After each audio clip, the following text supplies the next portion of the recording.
রাব্বুল আলামিনের অশেষ রহমতে আজ আমি আমার প্রিয় মাতৃভূমিতে ফিরে আসতে পেরেছি আপনাদের দোয়ায়। আপনাদের মাঝে প্রিয় ভাই বোনেরা, আমাদের এই প্রিয় মাতৃভূমি 1971 সালে লাখো শহীদের রক্তের বিনিময়ে অর্জিত হয়েছিল। ঠিক একইভাবে 75-এ আবার 7ই নভেম্বর আধিপত্যবাদীদের হাত থেকে রক্ষার জন্য সেদিন সিপাহী জনতার বিপ্লবের মাধ্যমে আধিপত্যবাদের হাত থেকে দেশকে রক্ষা করা হয়েছিল। একইভাবে পরবর্তীতে 90-এ স্বৈরাচারের বিরুদ্ধে এদেশের জনগণ, এদেশের খেটে খাওয়া মানুষ তাদের গণতান্ত্রিক অধিকারকে ছিনিয়ে এনেছিল।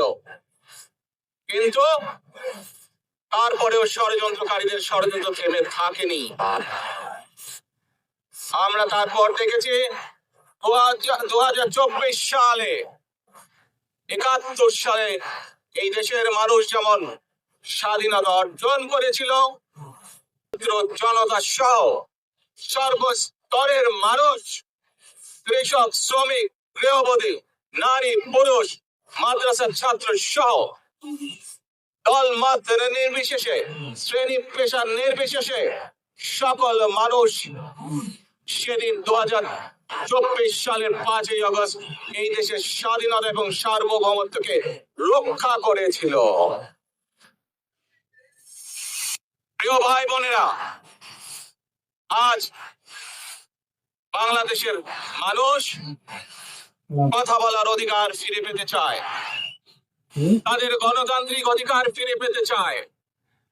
বাংলাদেশের মানুষ চায় তারা তাদের যোগ্যতা অনুযায়ী ন্যায্য অধিকার পাবে। প্রিয় ভাই বোনেরা, আজ আমাদের সময় এসেছে সকলে মিলে দেশ গড়ার।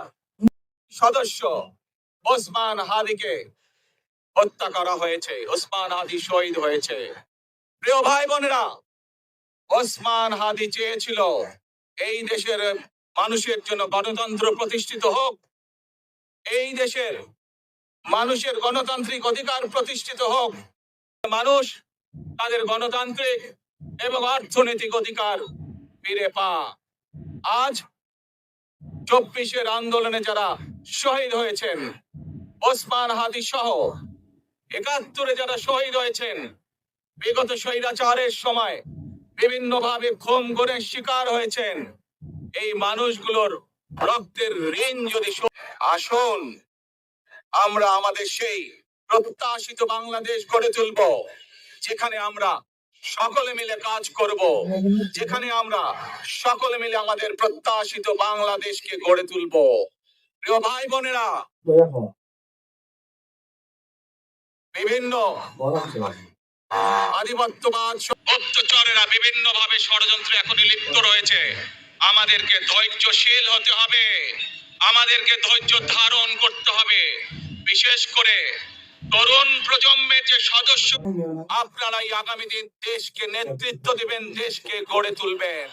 এই দায়িত্ব তরুণ প্রজন্মের সদস্যদেরকে আজ গ্রহণ করতে হবে, যাতে করে এই দেশকে আমরা সুন্দরভাবে গড়ে তুলতে পারি। শক্ত ভিত্তির উপরে, গণতান্ত্রিক ভিত্তি, শক্তিশালী অর্থনৈতিক ভিত্তির উপরে যাতে দেশকে আমরা গড়ে তুলতে পারি।